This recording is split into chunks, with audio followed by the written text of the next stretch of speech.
So let's hear it. Yeah, awesome. How many people actually know who I am and listen to my podcast? All right, man, not bad. So then you know who my co-host is on the podcast, who's always with me on the third segment of the podcast, right? Right, so let's say hello to Esmeralda Leon. Come on, Esmeralda. Hi, Es. I want you to come up and take this. So we're going to sit down, but before we even get started, Es, we've already got a special guest. He already showed up. Oh, my God. Are you ready? No. Okay, she's not ready, so we're just going to sit here and pick our nose. So I know you're excited. Yes. Because directly from Berwyn, right, let's hear it. Directly from Berwyn, the greatest horror host of all time. He will be here a little bit later as the host of the Sinister Vision costume contest, but he's kind enough, he's an old friend of mine, I love this guy very much, making a great little appearance here on the podcast, the one, the only, Sven Gulli.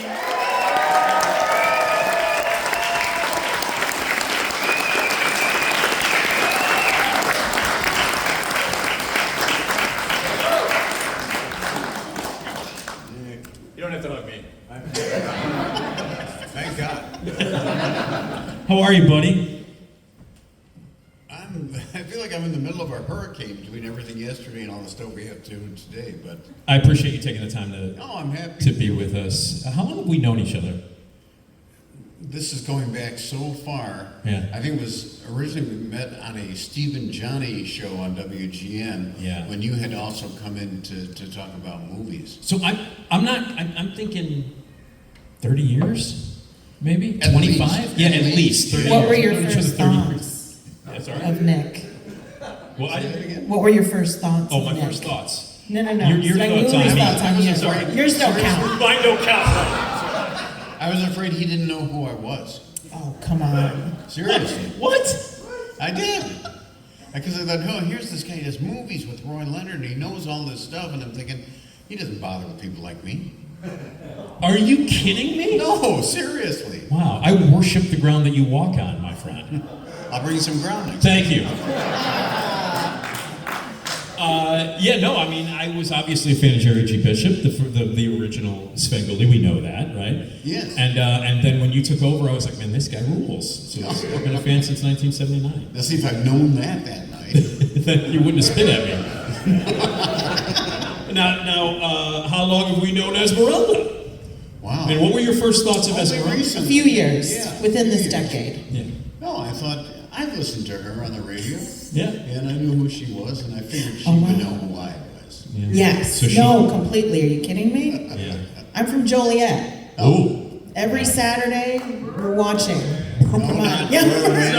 Joliet! Joliet. I've never heard anybody say that. So I do want to tell everybody what you want to tell everybody because you're going to be signing autographs and doing photo ops and all that cool stuff. Nobody should leave here before when do we leave? 1:45 is when we're done.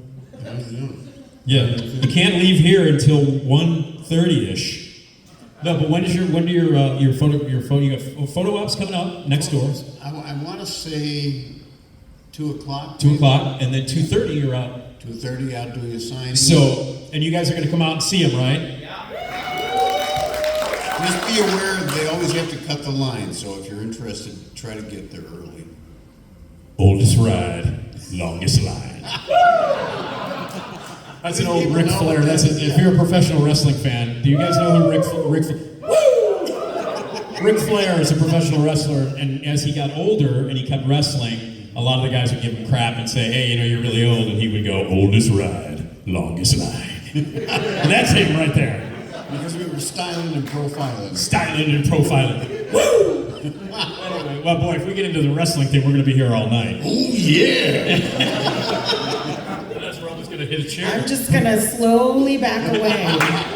Let you two commiserate. So, in addition to that, you're coming back at 5:15 for the fantastic Sinister Vision costume contest. Yeah, that's always so much fun every year, and I'm always amazed by the costumes. Every year they get more involved and more impressive. So I can't even imagine what we're going to see tonight. It's always people are. I mean, they're so creative, and the kids are incredibly adorable. They are. It's so funny to see them, and it's like some of them. It's kind of like stage mothers or stage fathers pushing them out there, and they're like, okay. Yeah. But they're really cute. So let me, because Robert's here this year.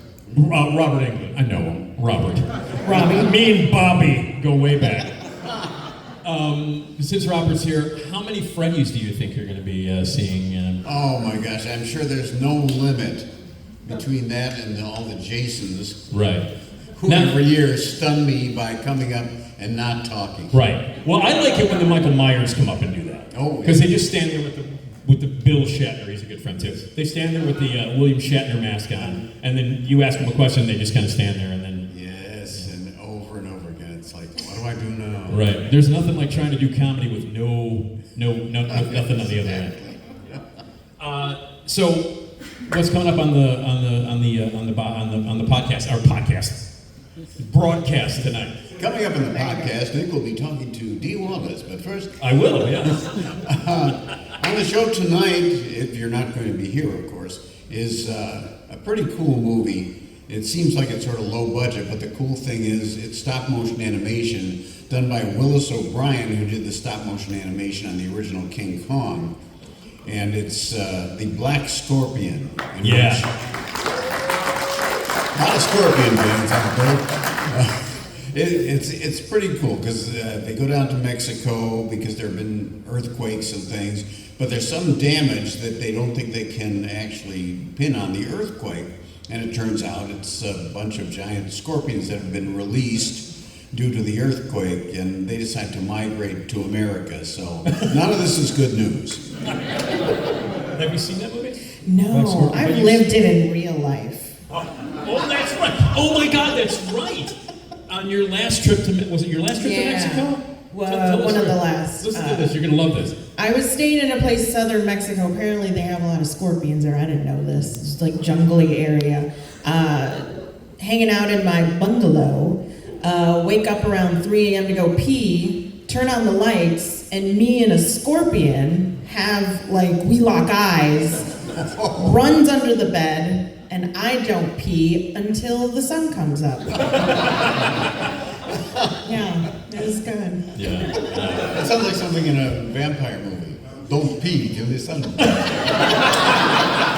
I think you've shown that one, right? I probably have. Yes. No, it's don't pee till the sun comes up on Spenguli.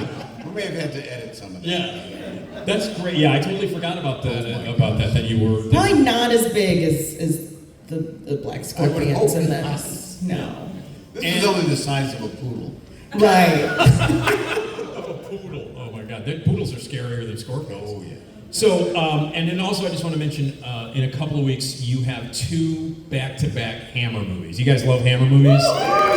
So, for those who are too young, the Hammer Studios. Yeah, 2 of the very first of the series, and both starring Christopher Lee and Peter Cushing. We have The Horror of Dracula and The Curse of Frankenstein.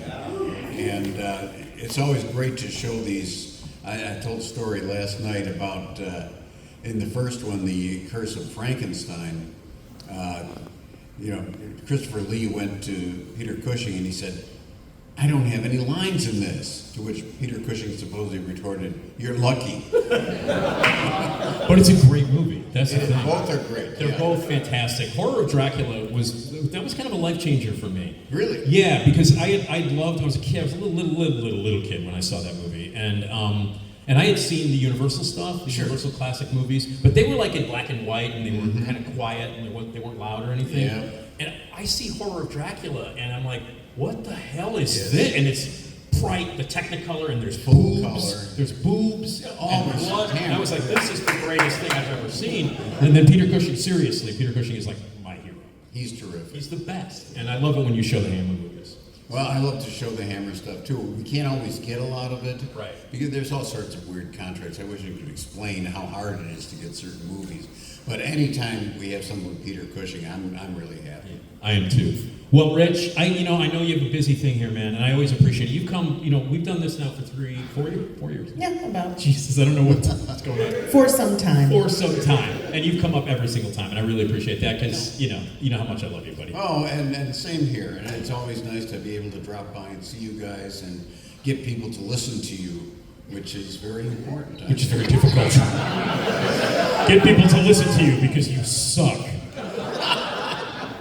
Rich, you're the best. I appreciate it. Svengoolie, everybody. Come back here, 5:15. Okay, we have our special guest who is coming up, and that is Dee Wallace, and I'm unbelievably excited about that.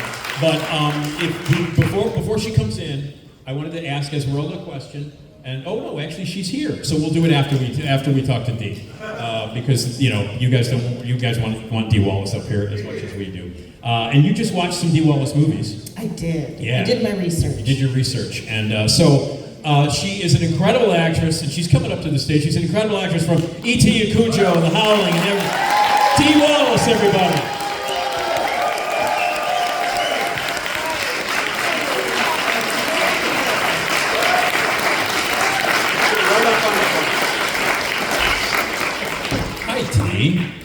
Hi. How are you? I'm pretty awesome. You are awesome. You I think know, why everybody not, knows that, right? She's awesome. Why It's so thrilling to have. It's just great to have you here. It's been a while Thank since you. you've been back at Flashback. Come on. Yeah, I don't know why. Oh. But I'm glad to be here this weekend. Isn't it a great run show? Yeah. I said from the time we landed at the airport, my God, I wish all shows were run as well as this. Oh, that's really nice to say. It's true. Yeah, seriously, dude. We appreciate that. Mike and me, the whole crew is family. I was saying this before you came in. This is a family run. This is not a corporation run con. This is like a real family con. And they care about everything that happens. Well, you can tell. We appreciate that. Yeah. Seriously. And to hear it come from you, it's amazing. So. I've done a few. Yeah. Have you? Do you like doing the cons? I do. I really like, a lot of actors do it for the bread, and that's nice too. But I love the love exchange. When you all come to the table and we get to hug, and I hear stories about, it's the first movie I ever saw was E.T. with my grandma, or my mom, or sweet memories like that. I love that. Does anybody ever come up to you and go, the first movie I ever saw with my grandmother was Cujo? Do they Yes. Today. I said, you go, Granny. You go. Before we get to Esmeralda, just watched a whole bunch of your movies. I did. Oh, I did a dear little God. research. Yeah. So she did a little research, and It Ez was is going to great. jump in. I just want to say in The Howling, how you were getting gaslit by your hubby there, that he slept with the other lady werewolf. Yeah, I know. I yelled. I was like, she's gaslighting you. I was getting into was so it. funny. Joe Dante, our wonderful director, came up to me, because you get really close with your crew. Well, I was engaged to Christopher when we did The Howling. We both got the parts on our own, and then they found out we were engaged. And I have to tell you, it was an interesting experience with the crew, because Joe came up and said, Dee,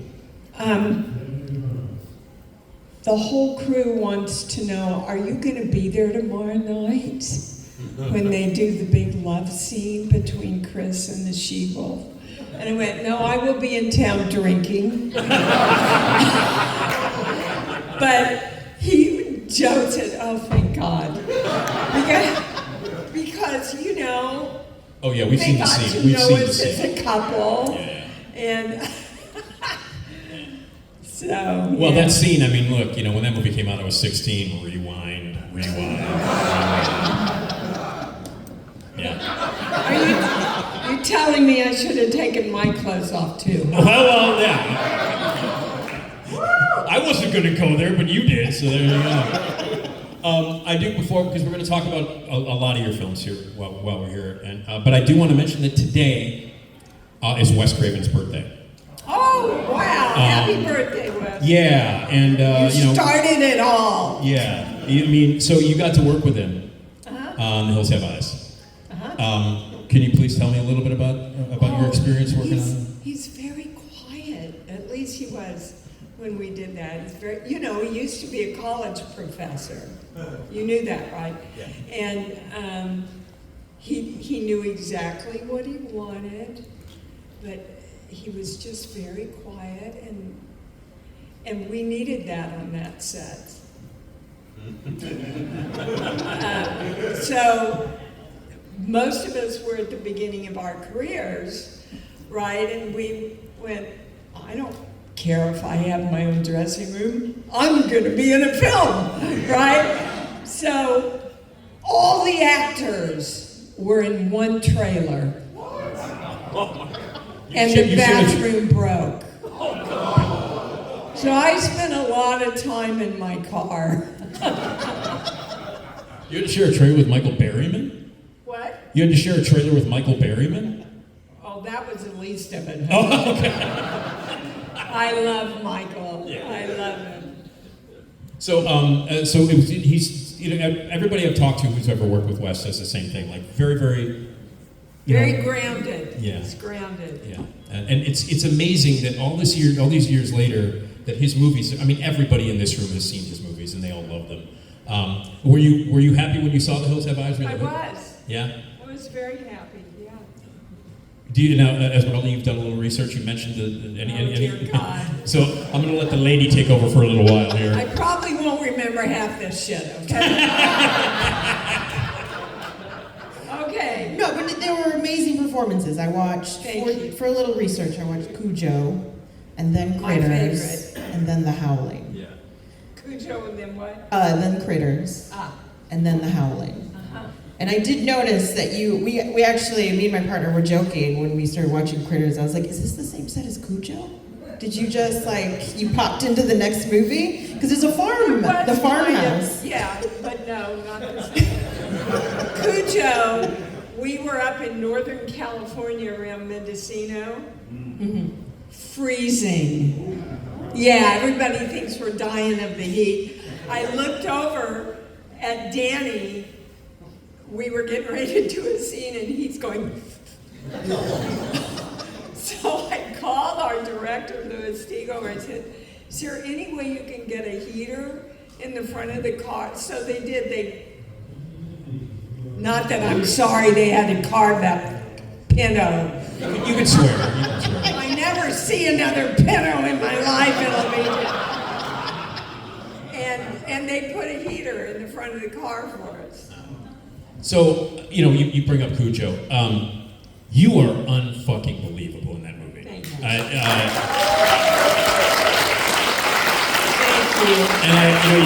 you just said it's your favorite. And of all the stuff that you've done, and I've seen, a ton of stuff that you've done. It's exhausting to watch that. Like I watched that movie. Well, it was exhausting to do it. What was it? Tell me about the experience. I mean, my God, it's an astonishing performance. So talk about the work you did in Cujo. Oh, it was relentless, guys. I mean, and thank God I got Danny Pintar. Yeah, the kid is amazing too. Unbelievable. It was like working with another adult seasoned actor. I mean, this kid was so good. The scene where he has to go into that fit? And so this is why I play mothers. I said, okay, Danny, so we're going to do that scene now. Are you okay? Do you need help? He said, oh, that happened to me when I was little. Watch. And he goes, right. I said, well, I'm not going to have to worry about this kid much, right? But it was, you're working with a kid and a dog, which, by the way, there were 13 dogs that played Cujo, all trained to go after toys. So we had to tie their tails down because they were wagging them all the time. Cujo's very happy when he kills. That's Yeah. You know, I made sure before I signed on for the film, because I'm a big dog lover. I do a lot of work for actors and others for animals. And cool. thank you. And so before I even signed on, I said, look, I have to be reassured these dogs will never be abused, they will not be overworked, and they assured me of all that. So that's one reason we had so many dogs, because one, they were all trained to do different tricks, and two, none of them would be overworked. I would be overworked. Thank you very much. How about the guy in the dog suit? The guy in the dog suit, Gary Morgan, was our stuntman. Kept us very entertained. Oh boy. And, you know, he did a few, like the big attack scene with me in the car. I wanted to do it with a real dog, and at the last minute, our producer, Dan Blatt, said, no, Dee, you know, if something happens, you go down, we lose money, blah, blah. Well, as it happened, that was a good choice he made. So I did the big attack scene with Gary in the dog suit, and the stunt woman did it with the real dog. So she had the dog's toy around her neck, and he was so well trained that when she leaned forward, that was the dog's cue to come toward her. When she pulled back, the dog would pull back like that. That's how well they were trained. So they did it, they got it in one take, and Lewis yelled, great, we got it, and she said, yes! And nobody had a hand on the dog. So the dog did what it was trained to do and happened to bite her nose off. No, she's fine. They took her, they sewed it back on. She looks beautiful, you know. But had that been me, it would have really screwed up the... Been behind Why do you guys think that's so funny? You're sickos out there. It's hilarious, actually. Wow. She's okay, so it's funny. Yeah. So, you know, so you worked on that movie again with your husband at the time. What was that experience like? You know, you had done a couple of years earlier. You had done The Howling, and then now you were working together on this. Well, and you were the one who was cheating. Dan Black called me about Cujo, and I read it, and I mean, come on, what actress wouldn't do a tour de force role like Cujo? That'd be stupid. But I said, you know, because there was this nude love scene, I said, Dan, you know I don't do nudity. Well, that's okay. We want to hire Christopher for that part. I said, great. And I still don't do nudity. So they got me this hot pink dress with this full skirt, you know, and I'm sitting on top of him, and the night before I'm going, Christopher, how do we do this? We can't do it like we really do it. They'd never believe it. So he says, don't worry, baby, I'll be there for you. So it's a close set. Awkward, so awkward. Love scenes are just like your mother sitting on the bottom of the bed watching you, right? So we get ready, and I'm sitting on top of Christopher. I look down at him and I go, I got nothing, babe. He said, I'm so worried about how they're shooting you, and if it's gonna look okay, you're just gonna have to act.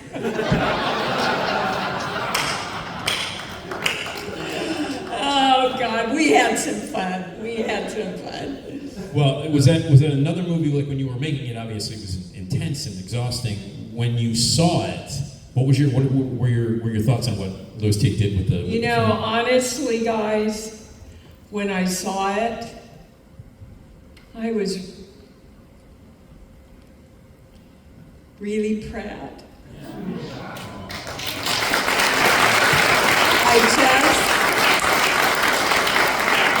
I feel like I went as far as I could go, as truthfully as I could go there. And no other part had asked me to do anything to the extent that Cujo asked me. And I'm just really proud of that film. You should be. Thank you. Yeah, It's such a no. It isn't. I'm honestly watching it for the first time. I myself watched. I know it's fake. I know it's a movie, but I was like so concerned. I was like, they're never gonna get out of that car. The mailman's not coming now. What's gonna happen? And you know, I have people come up to my table all the time and go, "Oh my God, Dee, I saw it when I was younger. Now I'm a parent. It's a whole different movie from a parent's perspective, because the whole movie is how much a mother would go to save their kid. For me, that's what it was always about. You know. yeah, it's an incredible movie. So anyway, it's still, I mean, you know, the film came out in '83, and you watch it today, and it's as potent and as powerful as anything. Thank you, and that's why they're redoing it. I know, man. I'm sorry, did I say that? So I'm assuming have they asked you to maybe like pop in? No. From what I hear, are you still laughing about that? I'm a 9-year-old. Are you kidding me? Dee Wallace just did this. I'm set for life. Kidding me? Don't y'all go posting all that shit. Too late. Are you kidding? Are you not? What the hell did you ask me? If you're gonna The remake, any part of the remake. From what I hear, they're going to go strictly by the book, which we didn't. You know, in the book, the dog is consumed by an evil spirit. In the movie, he was bitten with rabies.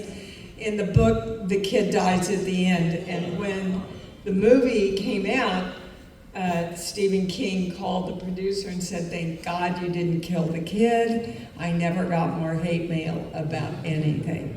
So in their infinite wisdom, they're going to do it Kill the now. kid. Yeah. I mean, everything is. Well, you know what? You know, we're bringing this up. Every goddamn week there's a new reboot or sequel, legacy Aren't you sequel. sick of it? I am so sick of it. Now, some people might not Somebody be. write an original movie, Exactly. will ya? I actually have quite a few coming out.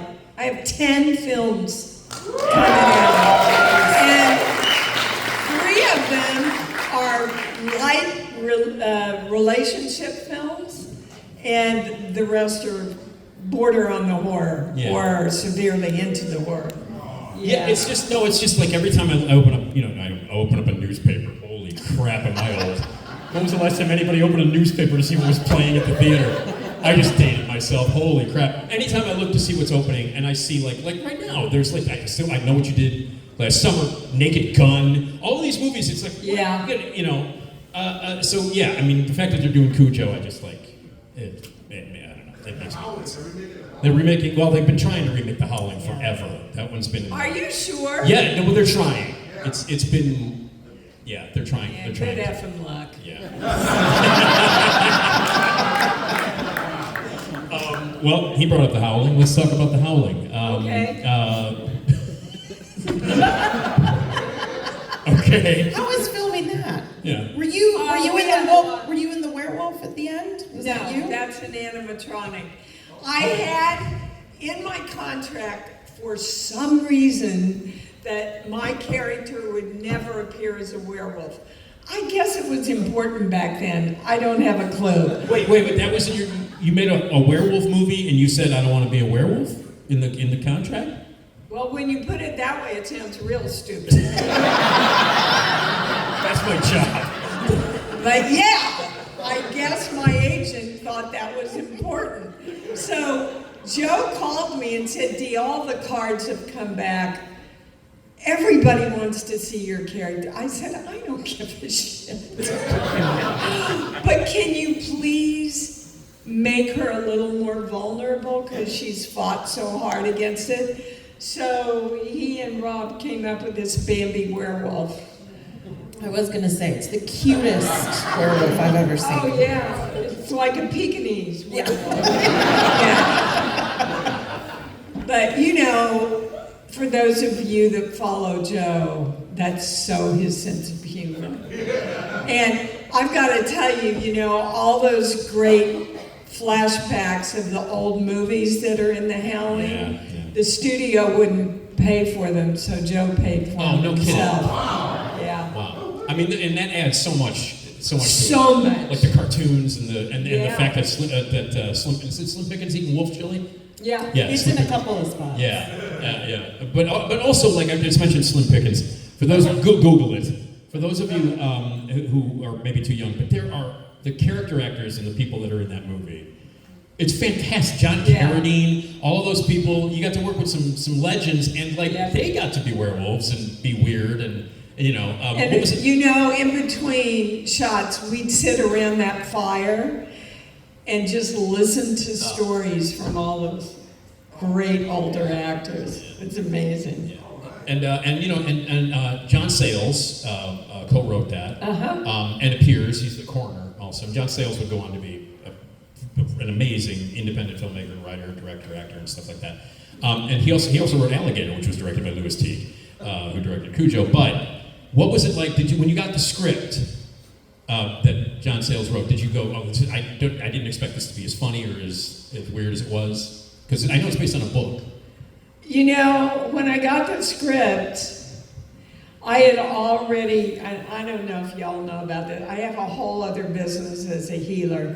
I'm a clairaudient channel.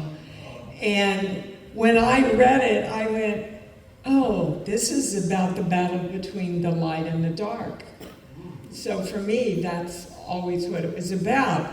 But again, it was so well written. When I read Karen, I just knew her. I knew what propelled her, you know, from, it's so funny. One movie, I'm my fiance's husband, and the next movie, I'm my husband's lover. I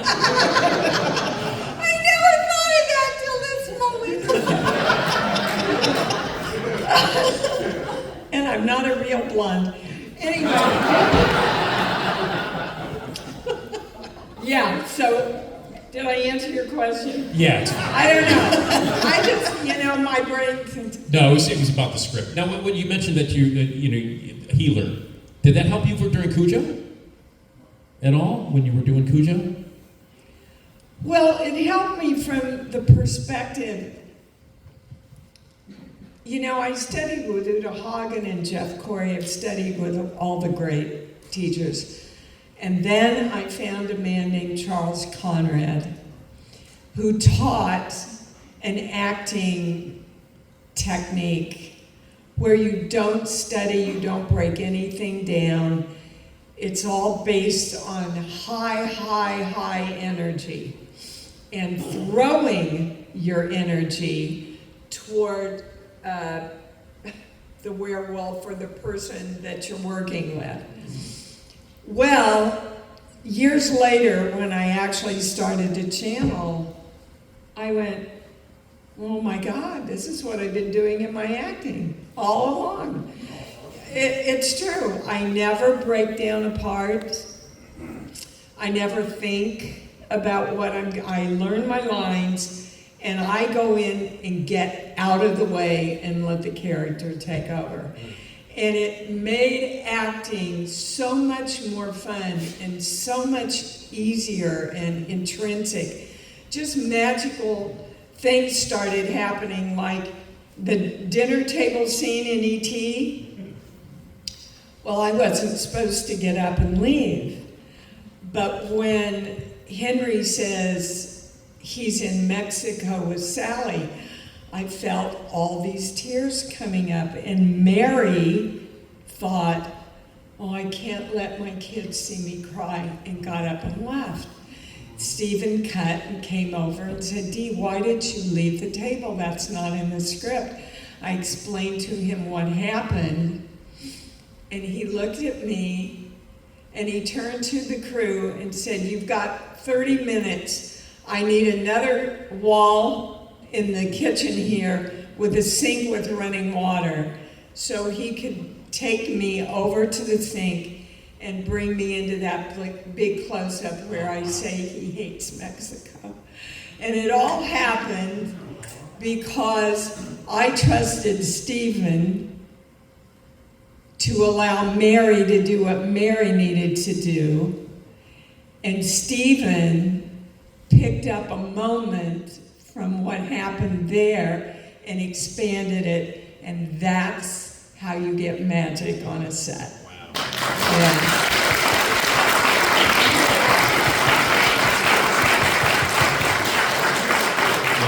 That's amazing. So E.T. That was What? That was a kind of a popular movie. A couple of people have seen that movie. Yeah. Yeah. How'd you get it? How did it come to you? You know, it's kind of a Hollywood story. I auditioned for Used Cars. Oh, really? I'm sorry. It's one of my favorite. Literally one of my favorite movies of all time. Fortunately, didn't get that. No. Oh, no But way. Stephen, I saw that. Stephen works very far ahead. So he already was working on E.T. And in me, he saw the quality he wanted in Mary. So when E.T. came along, they just offered it to me. Oh, that's great. Yeah. That's I good. told you a Hollywood story. Yeah. And for people who don't know, Steven Spielberg produced Used Cars. Just so you know. Which is a wonderful movie, but if I had my choice, you know. I think E.T. was the better shot for you. You think? Yeah. Just a little bit, just a little.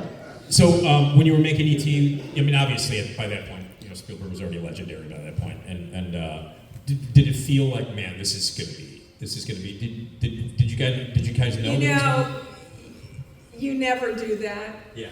I don't know a talent that does that.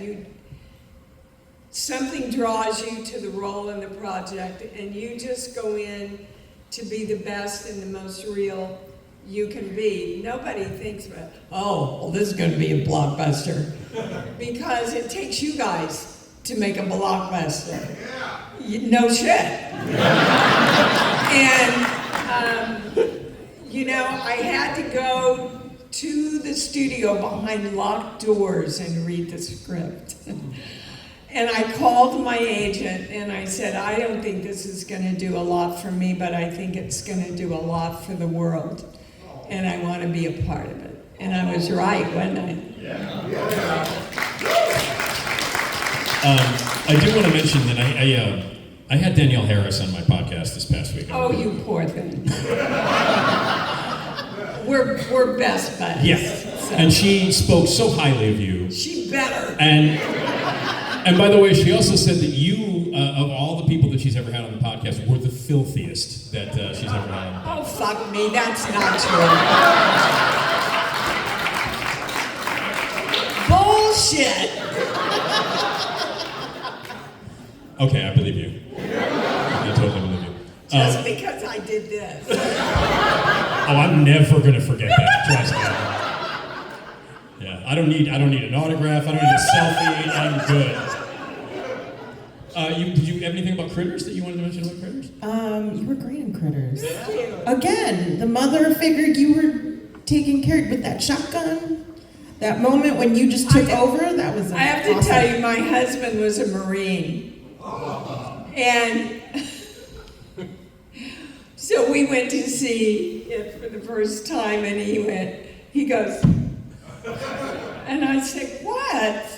I think I'm okay. And he said, he called me Pupper, don't ask. And he said, Pupper, I gotta fucking show you how to hold a gun. I said, look, I'm a farm wife. I'm not supposed to be great. Because I'm holding it. You're like, I thought it looked great. I was like, Thank you. you're a badass with that Thank shotgun. oh, we had a lot of fun. It was a tough shoot because we worked so many nights, you know. How was with the explosions and everything? Was that off Yeah, effects that's or? because I don't have any memory of them at all. You know what I have a memory of? I gotta show you. Okay, so we're all in this scene, and we're all emotion, you know, really, really, really high, and we get ready and we hear, okay, roll them in. And there's a guy over here with a critter going in.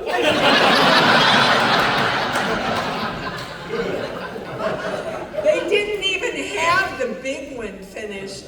So all you see of the big one is through the window, this much, I think. Yeah. I have a great shot on my table with the big critter, which I went in 2 months later and took for press. Yeah. That's the magic of movies. You bet. I do You want have to no idea. I do want to mention, okay, if you're a regular listener of my podcast, you know that, or when I was on the radio, I happen to be a middle-aged man who, like, at some point when I was watching television, I loved a lot of shows that were meant for teenage girls. You were on Felicity. You played Ben's mom on Felicity. If you say so. By the way, I'm amazed that this entire interview wasn't about. Well, I was going to lead with it, but I thought... How many frickin' years ago was that? 2001? Oh, I remember it like it was yesterday. I remember like it. You didn't do this, though, so I was very upset. I mean, I remember doing it. Don't ask me what it was. Okay. I couldn't tell you what the episode Okay, was. I just wanted to mention it just because I'm a dork and I love Felicity. I see so. that. Fuck you.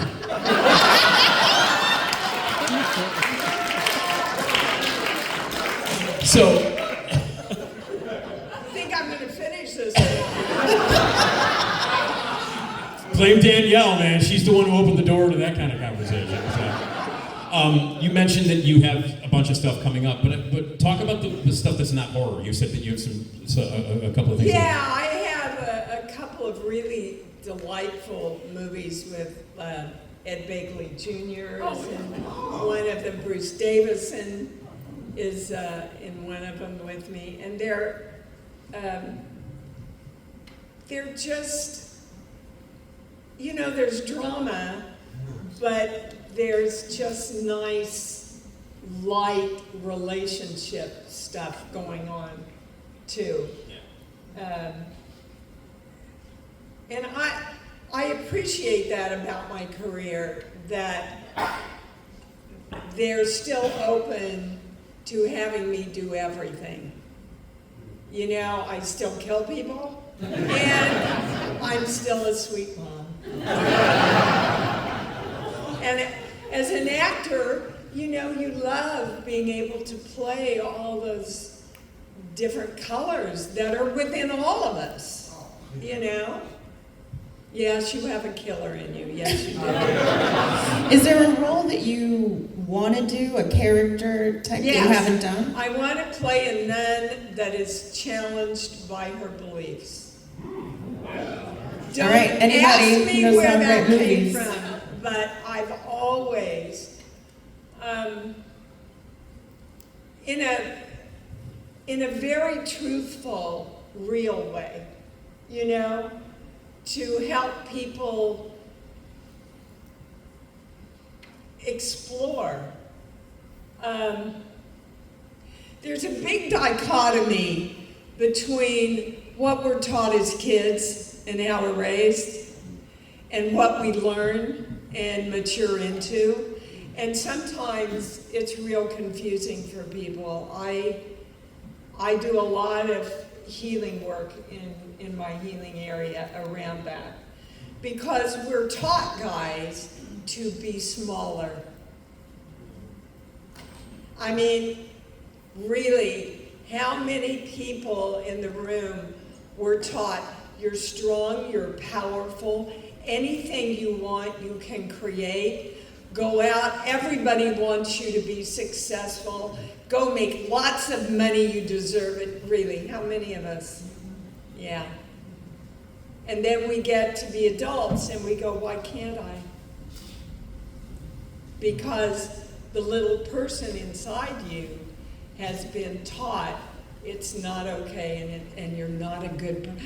Let me tell you, when E.T. came out, and you know, we were all thrown into the spotlight, and I felt myself getting smaller and smaller, and I went, what the hell is going on, Dee? You're getting everything you want. And I heard my grandma, who helped raise me, say, they're the rich people, we're the good people. And all of a sudden, I was one of them. And I thought, you know, that's not a belief I want. That's not a belief that's going to serve me. I know that I and my consciousness get to choose what I do with my money. So I'm going to do great things for my family, for my friends, for the things I'm like animals that I want to help. But those little beliefs, if you're hitting a wall in your life right now, go back, and this is brain science, between conception and 8 years old, our brains are locked into our belief systems by 8 years old. So if you want to see where your walls are that you're hitting, go back to your childhood, you'll find it. I guarantee you. I do it every day with people. Thank you. Well, we got all serious!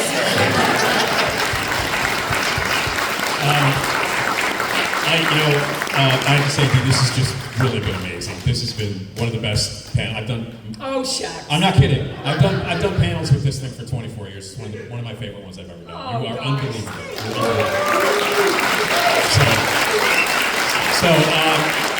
You're at your table. You've got photo ops. You've got all kinds of stuff going on. Yeah. And I can't even thank you enough for being a part of the podcast. And I appreciate it. It was a great podcast, and you'll have to bleep hell of it. No. Oh, no. We say all kinds of stuff. Oh, we do? Yeah, Bleep it. I'm actually gonna have an audio description for this.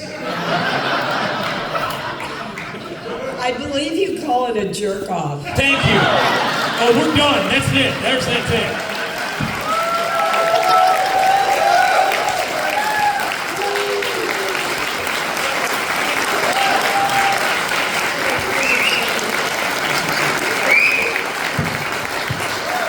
Dee Wallace, everybody, come on.